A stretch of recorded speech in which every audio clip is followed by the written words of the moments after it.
تو کیے تھے نا، کیا تجدید کی تھی؟ ابھی نہ فرقہ پرستی تھی، نہ فرقہ بندی تھی، نہ علم کلام تھا، نہ شاعرہ تھے، نہ اور لوگ تھے، کوئی بحث تھی ہی نہیں۔ دو ہی چیزیں تھیں، ایک موروثی بادشاہت اور دوسرے جاگیریں، دو ہی تو کام کیے انہوں نے کہا مجھے چونکہ نامینیٹ کیا ہے ایک شخص نے خلیفہ، میں نہیں تیار ہوں اس کو قبول کرنے کے لیے، الا یہ کہ لوگ چاہیں۔ لوگوں نے کہا ہم چاہتے ہیں، ٹھیک ہے، پہلی کی بات ختم ہو گئی۔ دوسری، انہوں نے منگائی قینچی اور ساری دستاویزات منگوا لی جو جاگیریں دی گئی تھیں ان سے پہلے، اور وہ سب قینچی سے، شریڈر اس وقت تک ایجاد نہیں ہوا تھا، بڑا ورنہ آسان کام ہو جاتا، وہ قینچی سے ساری قطر قطر کے پھینک دی، کوئی جاگیر نہیں۔ لیکن اس کے بعد کیا ہوا؟ جاگیرداری بھی آئی، غیر حاضر زمینداری آئی، یہ سارے شیطانی جو ہے چکر سارے کے سارے آ گئے۔ تو فرمایا یہ ہماری سعی پہم کی کرامت ہے کہ آج صوفی و ملا ملوکیت کے بندے ہیں تمام۔ تب مشرق کے لیے موضوع یہی افیون تھی، ورنہ قوالی سے کچھ کم تر نہیں علم کلام۔ قوالی بھی کیا کرتی ہے؟ آپ کے قواعد عملی کو ختم کر کے سر دھنتے رہی ہے۔ علم کلام بھی یہی کرتا ہے، مسائل، اللہ کی صفات اس کی ذات پر اضافی ہیں یا اس کی ذات کا جز ہیں، صفات حادث ہیں یا قدیم ہیں، اس کائنات کا کیا ہے ربط حادث بالقدیم، یہ کائنات حادث ہے، اللہ کی ذات قدیم ہے، رابطہ کیا ہے ان کا، کیا کنیکشن ہے؟ یہ مسائل جو لا ینحل ہیں، یہ اس ماورا اس طبقے سے تعلق ہے ان تمام کا کہ جن کو حل ممکن نہیں۔ قرآن نے، حدیث نے ان کو چھیڑا ہی نہیں۔ ہے اپنی جگہ مسائل ہے، فلسفے میں بحثیں ہوتی ہیں، گفتگویں ہوتی ہیں، لیکن یہ کہ ان کو موضوع بنا لینا، انہی پر بحثیں ہونا۔ میں صرف تاریخی طور پر آپ کو بتا رہا ہوں، جب ترک قسطنطنیہ کا محاصرہ کیے ہوئے پڑے ہوئے تھے تو آیا صوفیہ جو ان کا سب سے بڑا چرچ تھا، بڑی مسجد ہے وہ، وہاں پر مناظرہ ہو رہا تھا کن مسائل پر؟ علماء عیسائیوں کے، ایک سوئی کی نوک پر کتنے فرشتے آ سکتے ہیں؟ حضرت عیسیٰ کی ولادت کے بعد بھی حضرت مریم کنواری رہ گئیں یا نہیں؟ اور جو لاسٹ سپر میں روٹی کھائی تھی حضرت عیسیٰ نے، وہ خمیری تھی یا فطیری تھی؟ ان مسائل پر بحثیں ہو رہی ہیں آیا صوفیہ میں، اور وہاں لشکر مسلمانوں کا پڑا ہوا گھیرے ہوئے۔ یہی حال ہمارا ہے ہندوستان میں، انگریز آ چکا ہے، بنگال سے آگے بڑھ رہا ہے، ہماری حکومتیں جو چھوٹے چھوٹے یہ ہیں سلطان بیٹھے ہوئے ہیں، نواب ختم ہو رہے ہیں، اور ہمارے علماء میں سے دو ٹاپ کے علماء، دو جن کا میں اس وقت نام نہیں لینا چاہتا کہیں خامخواہ ایک سوء ظن اشخاص سے نہ ہو جائے، کن مسائل پر گفتگو کر رہے ہیں؟ اللہ جھوٹ بول سکتا ہے یا نہیں؟ آپ کے نہیں بول سکتا تو اس کا مطلب اللہ کل شیء قدیر نہیں ہے، اور بول سکتا ہے تو پھر اس کی وہ شان نہیں رہی باقی تنزیہ۔ اللہ کوئی دوسرا محمد بنانے پر قادر ہے یا نہیں؟ اگر ہے تو اس کا مطلب بے نظیر تو نہ ہوئے محمد صلی اللہ علیہ وسلم۔ یہ مسائل بحثیں ہوتی تھی، بڑے علماء، منطقی علماء اس پر بحث کرتے۔ تو یہ ہے تب مشرق کے لیے موضوع یہی افیون تھی، ورنہ قوالی سے کچھ کمتر نہیں علم الکلام۔ ہے طواف و حج کا ہنگامہ اگر باقی تو کیا، کند ہو کر رہ گئی مومن کی تیغ بے نیام۔ یہ طواف و حج کا ہنگامہ ہے، 30-40 لاکھ آدمی آ جاتے ہیں، جمع ہو جاتے ہیں۔ اس اقبال کے زمانے میں تو شاید ابھی 2-3 لاکھ ہی ہوتے ہیں، اللہ عالم۔ بہرحال لیکن یہ کہ مومن کی تیغ تو بے نیام جو ہے رہ گئی ہے، ختم ہو گئی ہے، لہذا کوئی ڈرنے کی ضرورت ہی نہیں۔ کیوں گھبرا رہے ہیں آپ؟ کس کی نومیدی پہ حجت ہے یہ فرمان جدید؟ ہے جہاد اس دور میں مرد مسلمان پر حرام۔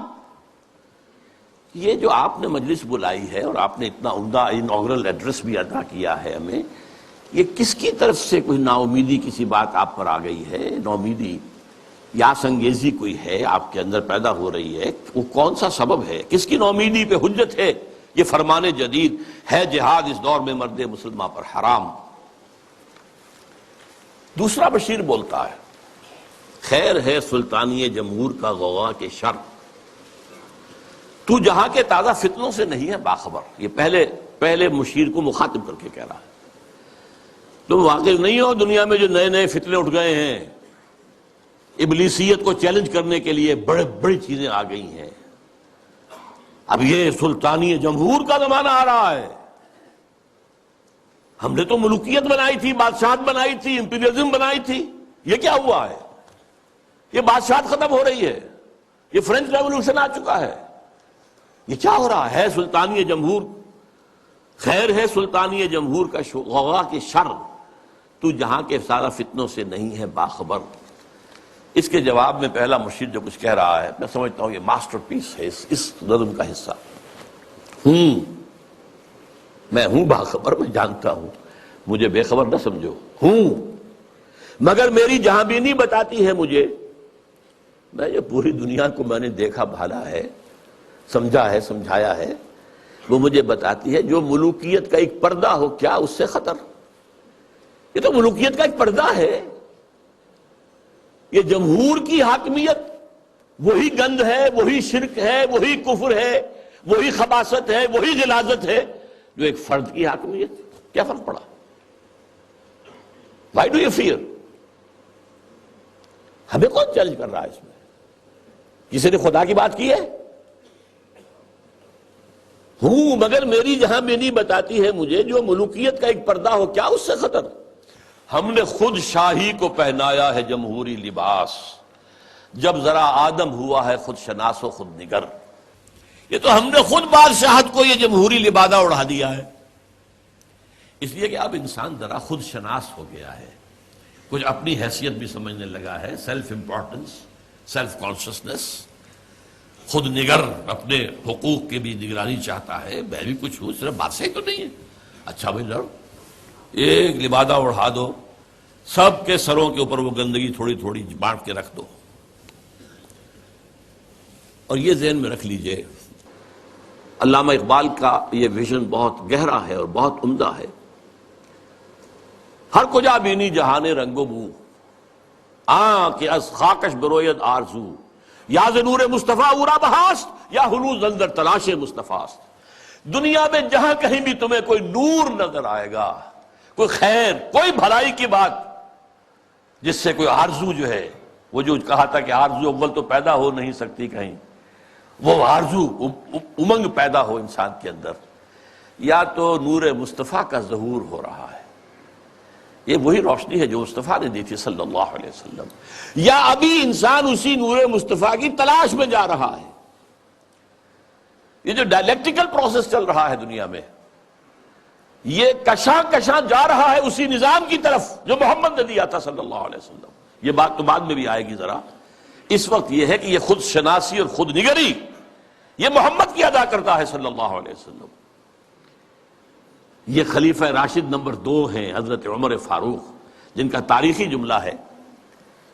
ایک صوبے کے گورنر نے، غالباً ایران کے گورنر نے، حضرت سعد بن ابی وقاص تھے غالباً، انہوں نے اپنے مکان کے باہر ڈیوڑی بنا دی اور ایک پہرے دار کھڑا کر دیا.